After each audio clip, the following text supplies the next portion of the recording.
Everyone, आज हम discuss करेंगे मिरर फॉर्मूला एंड मैग्निफिकेशन और उससे रिलेटेड कुछ न्यूमेरिकल प्रॉब्लम। तो देखो, सबसे पहले मिरर फॉर्मूला के बारे में बात करती हूँ।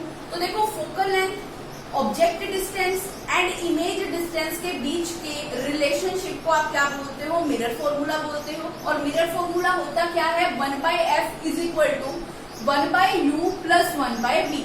यहाँ पे f किसको रिप्रेजेंट करता है? फोकल लेंथ को रिप्रेजेंट करता है। u किसको रिप्रेजेंट करता है? ऑब्जेक्ट के डिस्टेंस को रिप्रेजेंट करता है। v किसको रिप्रेजेंट करता है? इमेज के डिस्टेंस को रिप्रेजेंट करता है। तो focal length, object distance and image distance के बीच रिलेशनशिप को हम क्या बोलते हैं? मिरर फॉर्मूला बोलते हैं। और मिरर फॉर्मूला होता क्या है? 1/f is equal to 1/u plus 1/v। Next अब मैं बात करती हूँ मैग्निफिकेशन के बारे में। इसको हम m से डिनोट करते हैं, स्मॉल m से डिनोट करते हैं। तो मैग्निफिकेशन क्या होता है कि कोई मिरर किसी ऑब्जेक्ट को कितना एनलार्ज करके या फिर कितना स्मॉल करके दिखा रहा है, इसी एबिलिटी को हम क्या बोलते हैं? मैग्निफिकेशन बोलते हैं। अब देखो, मैग्निफिकेशन की एक और डेफिनेशन भी है हमारे पास। ये रेशो होता है size of image and size of object के बीच की रेशो को हम क्या बोलते हैं? मैग्निफिकेशन बोलते हैं।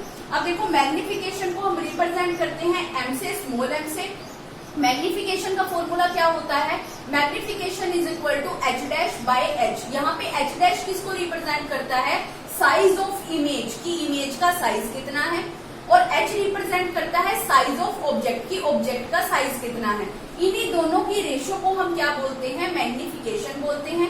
m रिप्रेजेंट कर रहा है मैग्निफिकेशन को, h डैश रिप्रेजेंट कर रहा है साइज ऑफ इमेज को, और h रिप्रेजेंट कर रहा है किसको? साइज ऑफ ऑब्जेक्ट को। तो अगर आपको मैग्निफिकेशन फाइंड आउट करनी है तो आपको कौन सा फॉर्मूला यूज करना पड़ेगा? m is equal to h dash upon h।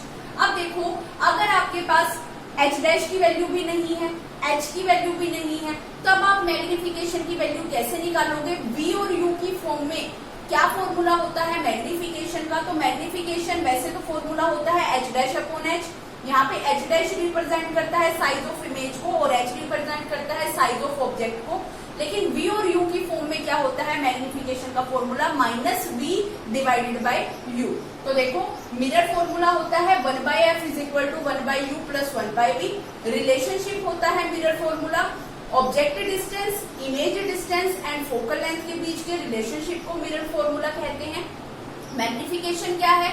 किसी ऑब्जेक्ट को एनलार्ज करके या फिर स्मॉल करके दिखाने की एबिलिटी को हम मैग्निफिकेशन कहते हैं। मैग्निफिकेशन का फॉर्मूला होता है m is equal to h dash upon h। यहाँ पे m रिप्रेजेंट करता है मैग्निफिकेशन को, h डैश रिप्रेजेंट करता है साइज ऑफ इमेज को, और h रिप्रेजेंट करता है साइज ऑफ ऑब्जेक्ट को। और v और u की फॉर्म में मैग्निफिकेशन का फॉर्मूला क्या होता है? m is equal to h dash upon h is equal to -v divided by u।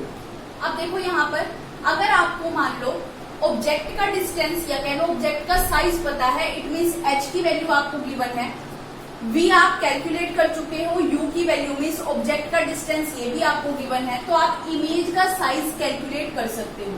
तो इसके लिए फॉर्मूला क्या हो जाएगा? h dash is equal to -v divided by u multiply by h। इस फॉर्मूले से आप कैलकुलेट कर सकते हो क्या? इमेज का साइज। तो देखो, आपके पास मैग्निफिकेशन का formula m is equal to h dash upon h। v और u की फॉर्म में क्या होता है? -v divided by u। m is equal to -v divided by u। अब देखो, अगर आपको ऑब्जेक्ट का साइज पता है, इमेज का डिस्टेंस पता है, ऑब्जेक्ट का डिस्टेंस पता है कि मिरर से कितना है, तो आप कैलकुलेट कर सकते हैं किसकी value? h dash means size of image calculate कर सकते हैं। उसके लिए फॉर्मूला क्या होगा? -v divided by u multiply by h। इसी पर बेस्ड एक न्यूमेरिकल डिस्कस करते हैं। तो फर्स्ट न्यूमेरिकल है हमारे पास, an object is placed at a distance 30 centimetre from concave mirror and the focal length is 15 centimetre. Find the distance of image from the mirror. अब आपको क्या क्या चीजें गिवन है? सबसे पहले आपको गिवन है डिस्टेंस कि ऑब्जेक्ट कहाँ पर रखा हुआ है, मिरर से कितनी दूर रखा हुआ है, कौन से मिरर की बात हो रही है, कनकेव मिरर की बात हो रही है। तो सबसे पहले हम डायग्राम ही ड्रॉ कर लेते हैं। तो ये कनकेव मिरर है हमारे पास। कनकेव मिरर की क्या पहचान होगी? इसकी इनर सरफेस क्या होती है, रिफ्लेक्टिंग और आउटर सरफेस क्या होती है, पॉलिश होती है। तो ऐसे मिरर को हम क्या बोलते हैं? कनकेव मिरर बोलते हैं। ये लाइन रिप्रेजेंट करती है किसको? प्रिंसिपल एक्सिस को। ये पॉइंट होगा मिरर का मिड पॉइंट, ये क्या होता है? पोल होता है। अब देखो इसके बाद ये पॉइंट होगा फोकस, ये पॉइंट होगा सेंटर ऑफ कर्वेचर। अब आपको बोला गया कि जो ऑब्जेक्ट है वो मिरर से कितनी दूर रखा हुआ है, 30 सेंटीमीटर दूर रखा हुआ है। और साथ साथ आपको बता दी गई है फोकल लेंथ। फोकल लेंथ क्या होती है, पोल से फोकस तक के बीच का डिस्टेंस कितना आपको गिवन है, 15 सेंटीमीटर। इट मीन्स यहाँ से यहाँ तक का डिस्टेंस आपको दे दिया गया 15 सेंटीमीटर। अब आपको पता है जितना डिस्टेंस पोल से फोकस तक के बीच का होता है उतना ही डिस्टेंस F से C तक के बीच का भी होता है।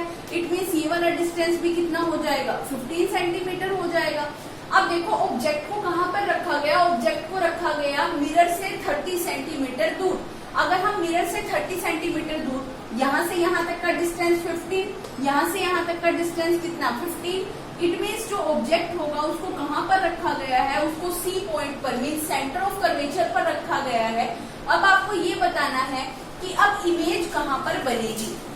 अब देखो आपको F की वैल्यू पता है, फोकल लेंथ कितनी आपको गिवन है 15 सेंटीमीटर। U रिप्रेजेंट करता है ऑब्जेक्ट के डिस्टेंस को, ऑब्जेक्ट कितनी दूर रखा हुआ है, मिरर से 30 सेंटीमीटर दूर रखा हुआ है। अब देखो हम सबसे पहले इमेज का डिस्टेंस हमें फाइंड आउट करना है। इमेज के डिस्टेंस को आप B से रिप्रेजेंट करते हो, तो अब हम सबसे पहले साइन कन्वेंशन यूज कर लेते हैं। साइन कन्वेंशन क्या होता है, मिरर के लेफ्ट साइड के सारे डिस्टेंसेस क्या होते हैं, नेगेटिव होते हैं, और मिरर के राइट साइड के सारे डिस्टेंसेस क्या होते हैं, पॉजिटिव होते हैं। अब देखो यहाँ पर ये जो फोकल लेंथ है ये मिरर के लेफ्ट साइड में प्रेजेंट है। अगर ये मिरर के लेफ्ट साइड में प्रेजेंट है तो इट मीन्स जो फोकल लेंथ होगी वो डिस्टेंस लेफ्ट साइड में होने की वजह से क्या होगा, नेगेटिव साइन होगा उसका। उसके बाद ऑब्जेक्ट को हमेशा मिरर के लेफ्ट साइड में रखा जाता है, और अगर हम इसको मिरर के लेफ्ट साइड में रखेंगे इट मीन्स ये भी ऑब्जेक्ट क्या है, लेफ्ट साइड में होने की वजह से मिरर के लेफ्ट साइड के सारे डिस्टेंसेस नेगेटिव होते हैं, तो यू की वैल्यू को भी क्या लेकर चलोगे आप, नेगेटिव लेकर चलोगे। अब देखो हमारे पास मिरर फॉर्मूला होता है 1/f is equal to 1/v plus 1/u। अब देखो आपके पास सारी वैल्यूज हैं, यहाँ से आप b की वैल्यू को कैलकुलेट कर सकते हो। देखो यहाँ पे 1/v इज इक्वल टू, इसको इधर लेकर जाओगे 1/f माइनस 1/u कर दो, ठीक है। इस फॉर्मूले में आप वैल्यू को पुट, अब देखो 1/v is equal to 1/-15 minus sign as it is 1/-u। u की वैल्यू आपके पास कितनी है, -30 है। सोल्व करो इसको, तो 1/v is equal to 1/-15 plus 1/30। LCM लोगे अब आप इसका, तो देखो 30 हो जाएगा, -2 प्लस 1 इज इक्वल टू कितना आया, -1/30। तो आपके पास 1/v की वैल्यू आपके पास कितनी आ गई, -1/30।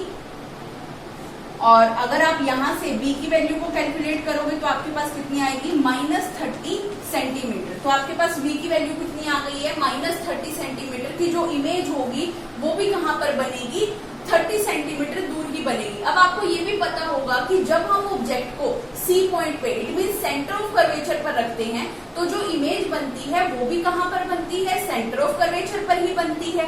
लेकिन जो इमेज बनती है वो प्रिंसिपल एक्सिस के नीचे बनती है, इसलिए वो रियल और इन्वर्टेड होती है।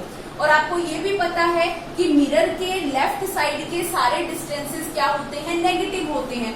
इमेज कहाँ पर बनी है, मिरर से 30 सेंटीमीटर दूर। यहाँ पर ये जो नेगेटिव साइन है ये क्यों आया है, क्योंकि इमेज जो है वो इसी साइड पर बनी है, मीन्स लेफ्ट साइड पर बनी है, C पॉइंट पर बनी है। तो यहाँ पर ये जो नेगेटिव साइन है ये किसको रिप्रेजेंट करता है कि इमेज कैसी होगी, रियल और इन्वर्टेड इमेज होगी।